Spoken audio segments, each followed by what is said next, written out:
thought we'd do is start off a little bit and give a little background on the founding story of Coterie. I'm not from Cincinnati, and I don't understand Skyline chili, but it's something that I'm at least becoming accustomed to. Before Coterie, I helped start a personal lines insurtech called ClearCover, and I didn't really know anyone at all in Cincinnati except one person, and I came here, was really evaluating various cities on where to start Coterie, and I was fairly warmly received.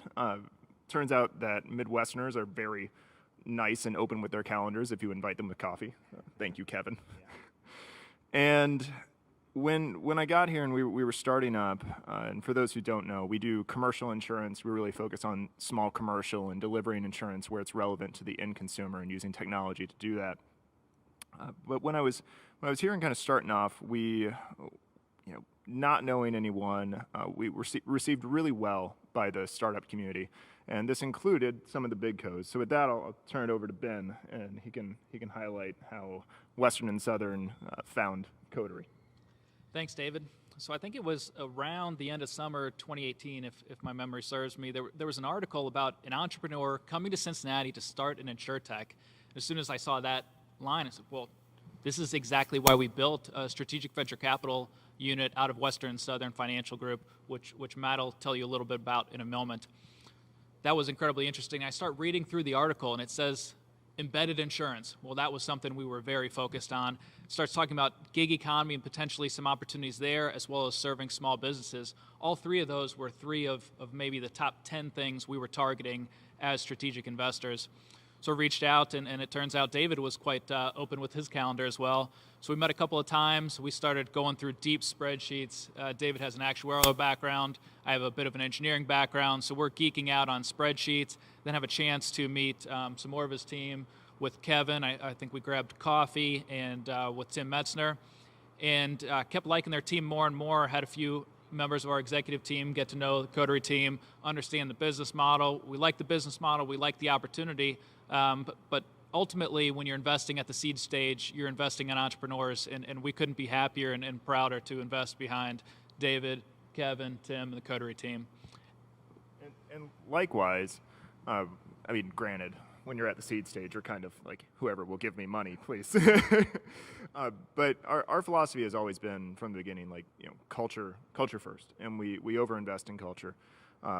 Maybe we appropriately invest in culture, but this means our investors too. And we've been really fortunate to be able to have investors who are consistent with our vision, both in terms of where we want to take the business, as well as how we develop the culture.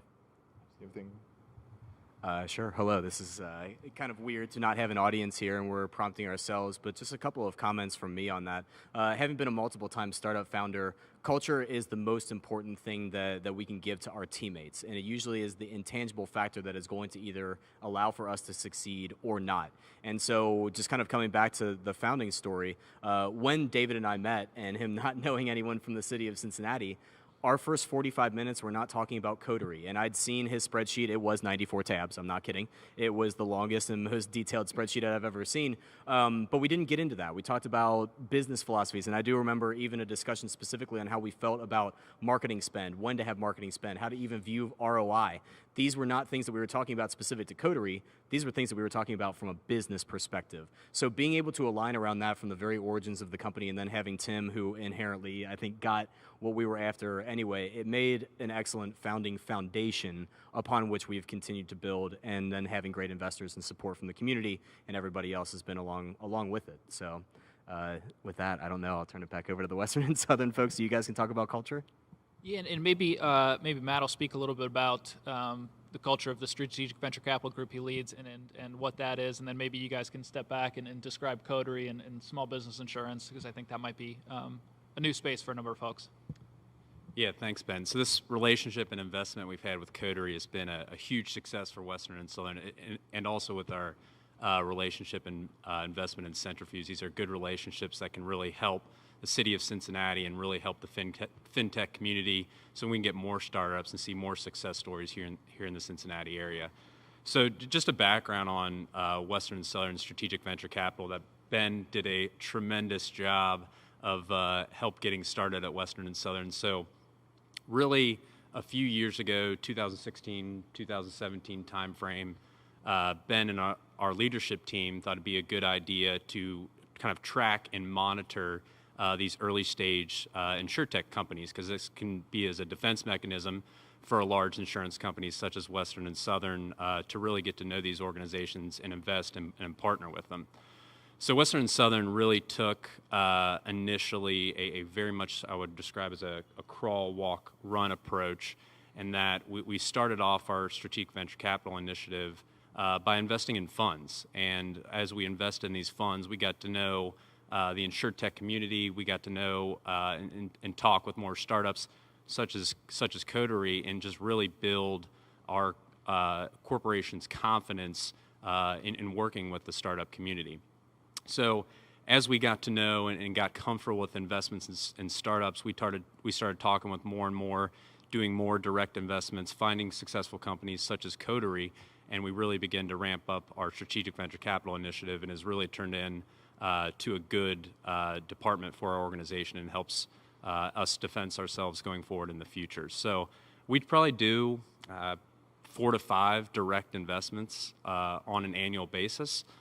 We'll typically target early stage companies. I would describe it as seed to Series A is the investments we work best with. We have some flexibility in there. We're not as stringent as I would describe as a typical VC fund LPA mandate, but it does give us some flexibility.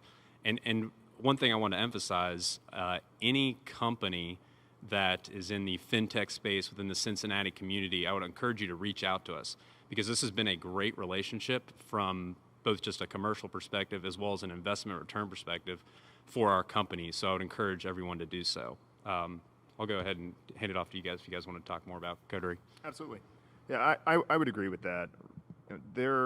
Cincinnati is, I don't want to say unique. I don't know every city. But Cincinnati is at least special in that the big co's here seem to be getting behind the startup community pretty well.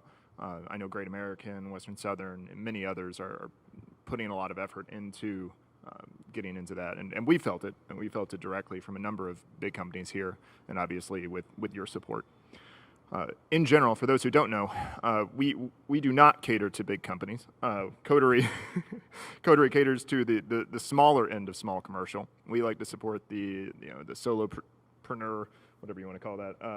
Solopreneur, that's a thing. Gig economy, small businesses, those types of players. Because, I mean, really, like, the small commercial space is the backbone of this country. And candidly, the P&C commercial insurance, I won't talk about life insurance, but P&C commercial insurance, it doesn't do a great job at making efficiency a thing in their life. And this may sound shocking to people who aren't in insurance, or at least to people who are in insurance. No one really cares about insurance, right? Like, I'm an actuary, and you can't bother me to, like, go shop for car insurance on a Saturday. It's not going to happen. And we take that thesis and we say, all right, since people don't actually care about insurance, how can we make this much easier for them in their life? And we do that by meeting them in the places where it's relevant to them, so that they can knock off that checkbox during the course of their life, rather than having to do this disparate activity that is filling out tons of forms for commercial insurance. And we do this not by disintermediating anyone, not by kicking out agents or brokers or any other distribution partners. We do this by empowering them. We actually go get the information for them, so that agents, brokers, those who are selling the insurance can focus on what they're good at, namely like relationships and coverage recommendations, rather than on filling out a bunch of data and admin work, all that. We handle that behind the scenes. So that's kind of the special thing that we do at Coterie, and thankfully it's been working pretty well. We've had some good success this year, and we hope to continue to grow it in the coming years. Just to add a couple more points to that, especially because my perspective on this, I'm not an insurance person by background. I'm a startup person. I'm founder. I'm entrepreneur. So I was the person that was buying these insurance policies. And so maybe many in the audience can understand and empathize with this.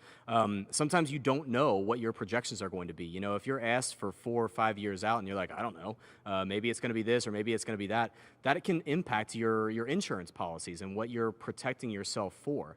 So if we're able to digitize and use the information that on an itemized basis is going into your revenues, into your accounting books, so we can say this is what our revenues are, this is what our expenses are, not only can we eliminate that hassle that David was just talking about, but we can actually have more accurate pricing. And that is our goal. Our goal is not to be the lowest cost price. It is actually to be the most accurate price, because with accuracy comes education. And that's what we find that a lot of small business owners don't really understand is, what have I just bought? What am I able to do with this? And so by using a digital first and a data first orientation, and us being these owners ourselves, we can really deeply understand what we're trying to provide for not only our policyholders, but then the stat is still 90+% of these small business owners are still buying their policies through insurance agents. So we have to understand what the buying process is for all of those that are involved, and then build products accordingly. And so it's been a really awesome exercise to kind of help solve, for me, my own problems, but more importantly, to hear directly from our small business owners and our agents, because our agents are small business customers too. They have the same problems as our small business owners, just in a specific industry. So being able to solve all those problems has been really exciting. If I could maybe call out a little band modesty on stage. So first, I think David said doing reasonably well. I think there was a press release earlier this week around a $50 million fundraise, which is fantastic. And so would love to hear a little bit about that, but then how you think about scaling culture, because you talked to that. And before that, just flag, there's a little additional modesty on stage. Matt talking about leading strategic venture capital and continuing on and accelerating. He talked about crawl, walk, run. And now the pace that Western and Southern's do in strategic venture capital, it far exceeds what was going on when I was leading it a few years ago. And I think it's a testament to Matt coming in and taking over the reins there. With that, what's going on with the fundraise and scaling? So we're super excited to bring in the funds. Yeah, it was a $50 million raise. We had the press release go out on Tuesday. Obviously, the bulk of the credit goes to the team, right? The team has put in so much blood, sweat, and tears to make this work, to get the growth rates and to attract the investors. So big shout out to them. As far as what we plan to do with it, obviously, right, like continue to grow the business, make sure we can maximize return for our shareholders. But our core belief in that is, like, we have to have that team in order to execute on the vision. And so investing in culture, investing in the things that matter in terms of hiring, developing, and the hard thing, firing, right, when it doesn't work out. But really, again, investing heavily in coaching our teammates, making sure that we're able to understand what they want to do with their life and how that aligns with Coterie, and sometimes maybe it doesn't. And we have those conversations with our team. We coach them. We have a program called Core Coaching that we invest heavily into. Everyone's core coached, and that foundation of empathizing with your people and helping align their interests and their ambitions with where the company's going, and maybe sometimes where it may diverge, but understanding that beforehand really helps us build a company that is consistent with our core values of integrity, humility, passion, and intelligence. The way that I would describe it a little bit is, we're going to get big, but we still want to feel small. And so I'm glad that David brought up Core Coaching, because Core Coaching, it is a program, as he had mentioned, that's designed for the person and the professional, but it also is a means of communication. If our leaders are so understanding what our strategy is, and that is consistent, it means that we can pass that feeling along to each one of our employees. And that, from a management perspective, is what we want to build. In the past couple of years, really in the past year, we've doubled in size, actually a couple of times, which is no small feat when you're doing all of this remotely. And so all of the learnings that we've had from a remote company, a small company, we're actually putting those things into practice. And we, as the initial leaders of the company, are able to say, I've done this before. I understand what you're doing. And that degree of empathy actually results, I think, in good performance and people that choose to stay. Right now, it is an environment where talented people have options. And when they make that choice to stay and do the work every day, hard work, there's so much value in that. And we want to reward our team for that. So you guys just mentioned something I think it'd be great for the audience to hear from a startup perspective, and that's the amount of talent that exists in the Cincinnati community today. So I think one of the things that Cincinnati is a much more successful, smaller city in terms of the amount of talent and successful startups that exist here. And I would say we're a little underrated compared to some of the larger cities, even 90 miles up the road in Columbus. But I would love to hear your perspective on just your guys' ability to find good, strong talent from a recruiting perspective here in our local community. Yeah, absolutely. A lot of this has to do with the concept of ecosystems, right? And very mature ecosystems that have had a lot of startup success get to, you end up benefiting from the talent that has gone through there. They've grown up, they've seen how to scale a company from 0 to thousands of people, and then an exit scenario happens and they get to go through again, and this happens over and over again, creates more and more talent, right? The most mature ecosystem in the country, San Francisco, right? Clearly, Silicon Valley. However, now that time has gone on, we've found more ecosystems starting to take place. Some are more mature than others. Columbus, Cincinnati, those types of places. And I think Cincinnati is at a really interesting point right now. We've had a number of startups that have come through. Some have succeeded, some have failed. But it's like tilling the soil, right? It's breaking things up, and it's making it a really fertile place to where if you do have a startup, you can attract talent who has either gone through a successful startup or maybe has gone through failures, and you can learn from that. So yes, it was one of the reasons why I was bullish on coming to Cincinnati to start here. There was one point where in one of your slide decks, I'm going to see how well you remember your slide decks from like Seed or Seed Plus, where you had a slide and it said the number of founders that we had and the number of collective years of experience. Do you remember what the answers were? Yeah. So, I mean, it depends because like we were hiring some people, so I kept having to update it. I think we had 6 previous founders, if I'm not mistaken. I think that was right. So a couple of shout outs. Jane Smith, who was one of our earliest employees, she had been involved in the local ecosystem. She went through the Ocean Accelerator with her brother John. She was able to join us as a very early employee. She had been the chief operating officer at that company. We've had Mike Hillenmeyer, who's had multiple founder experiences, and many others who I'm not going to be able to remember now. But the whole point being, we were able to attract these people who, again, made that choice. We were never going to be able to offer them what they could have made in the open market. And that's actually what they wanted. They wanted the experience. They wanted to do more. And those are the types of people that we found in spades here in the city of Cincinnati. And that's why we got started here. If I don't mean to hog the questions for you guys, but I'd be very curious if you guys could share a little bit more about your story from a raising capital perspective. Like obviously, we were investors in Coterie, and that's worked out pretty successful for us. But just your ability to kind of navigate the capital resourcefulness here in maybe the local Cincinnati community. I don't know if you guys have raised a successful amount of capital from other locations. Would just love to hear kind of your story on how you guys have progressed on that front. Yeah, my capital raising story is not very attractive at all. I mean, basically what I do is I just make an Excel list of 80 to 100 different companies, and then I bother all of them until they either tell me yes or no, and that's frankly it. But there's a lot of resources out there, and I think you just got to do the hard work, right? Like there's no real secret to fundraising other than like occasionally like timing really works out for you, right? Like both in terms of internal timing, like your company's doing well, and external timing, meaning everyone is interested in InsurTech or whatever. Fortunately for us, that worked out really well this particular round. But shoot, you don't know what's going to happen in the future. So it's still just going back to the, create a sheet of 100 investors who or who are interested in the space. Find the people who can connect you to the right people. By the way, big shout out to Sarah, Ben, many other people here in the Cincinnati space who have helped us get connected to those people. And then you just pitch. You pitch. And you know what? Like 99% of the time, they're going to say no because that's their job, right? Like your job is to find the reason that you should not invest, right?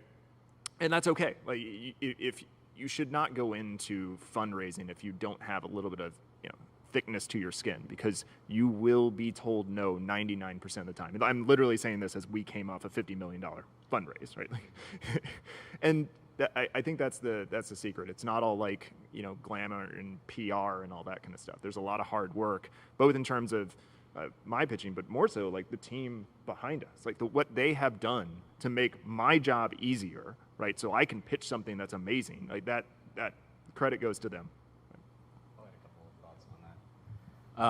These are going to be a little bit more tactical and probably chief operating officer-ish, which shouldn't surprise you at all. But here are a couple of things in the city of Cincinnati that helped us out.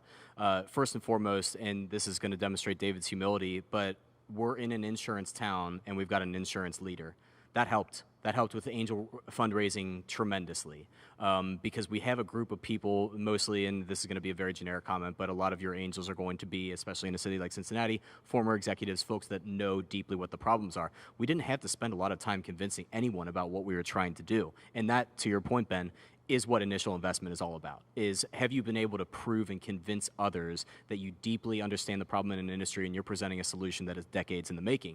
And that's what we were able to do successfully, but that was only for one round. Then you have other rounds that come out on top of it. So that's where you do have to use your team and the assets that are around you to be able to tell that compelling story, but most importantly, and this is the COO aspect of it, you have to be able to back it up. The first piece of this is convincing someone to say yes. The second piece of it, as Adam Newman well knows, is that you have to go through a diligence process and have people look at your company and be like, you know what, you're actually doing the things that you said that you're going to do. So for us, and this is Morgan Smith, major shout out, but to Morgan's consternation right now, our/my file storage system was based on me being the only person at the company initially and setting up our contracts the way that we were. In diligence, and this is what the most basic thing that I can communicate out to the audience is that when you go through diligence, investors want to see every document that your company has ever signed. And I'm not exaggerating. It's every single one. And so being able to set yourself up initially so that you don't have to go back through and, course through your emails and see, is this the signed version or not? Like that actually helped tremendously in terms of the speed through which we were able to go through fundraising. Since we still have 7 minutes left, I'm going to tell a little bit of a story on how that mattered to us. Our Series A, we closed, I think it was literally 2 weeks before the school shut down for COVID. And so why I'm saying that is we had started that fundraise in like August of the year before. It was a fundraise that took a solid 8 months. And that was still with us having documents and everything in place. If we had not had that and we had a delay, which as everyone that has fundraised knows, if you're talking with lawyers and attorneys have questions, a 2-week delay could be nothing. I mean, that could be something based on a contract that you didn't even know about. For us to be able to have that and get that money was tremendously helpful for us. So just having precision, being able to kind of maneuver the things, using your assets to your advantage, all of these subtle things are really what matters to closing a fundraise fast and having the best partners that you can get. Hey, and maybe if we could stay with you, Kevin, for folks listening and thinking about the Cincinnati ecosystem, so we walked in together, and immediately you're starting to say hi to everybody you know, and it's ridiculous. I feel like I know nobody. I know you've been around the block. You were at Centrifuge a little bit. What do you think are the keys to getting involved in the Cincinnati ecosystem and getting awareness of what all the opportunities are and networking? Don't have any doubt about yourself, truly. I mean this, we're all everybody in this room is kind of in the same space, meaning we're all trying to do something big. We're all trying to benefit ourselves. We're all trying to do something that we're interested in. It doesn't really matter to me whether we've raised $50 million or we've raised $5 because we're all trying to do the same stuff. So I would say don't have any doubt about where you are and just begin to get involved and tell people what you are doing.